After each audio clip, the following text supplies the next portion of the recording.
મિત્રો જય જવાન જય કિસાન। ગાય આધારિત ખેતીમાં અત્યારે પહેલું પાણ ચાલુ થયું છે। વહીવા પછીનું આ પહેલું પાણ છે। અત્યારે એમાં જીવામૃત ચાલુ છે। આ જીવામૃતનું બેરલ ભરેલું હોય ને આ નળીમાંથી આગળ બેગ છે, બેગમાંથી અહીંયા આવે બરાબર। ગાય આધારિત ખેતી છે, કોઈ જાતનું કેમિકલ નથી ઉપયોગ કરતા। આ અમારી મગફળી છે। મગફળી હવે ભેગી થવાની તૈયારીમાં થઈ ગઈ છે।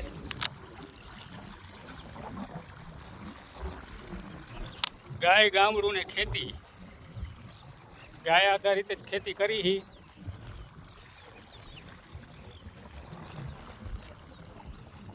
ગામ હણદા, તાલુકો જોડિયા, જિલ્લો જામનગર। મોબાઈલ નંબર છે 98 258 70825। એટલે ભાઈ આ મગફળીમાંથી જે કાંઈ પણ ઉત્પાદન આવે એમાંથી તેલ કાઢીને અમે વેચી। 4000નો ડબ્બો અમે ગયા વર્ષે વેચ્યો હતો। પણ હવે શું ભાવ નીકળે નવા એના ઉપર આઈડિયો આવે।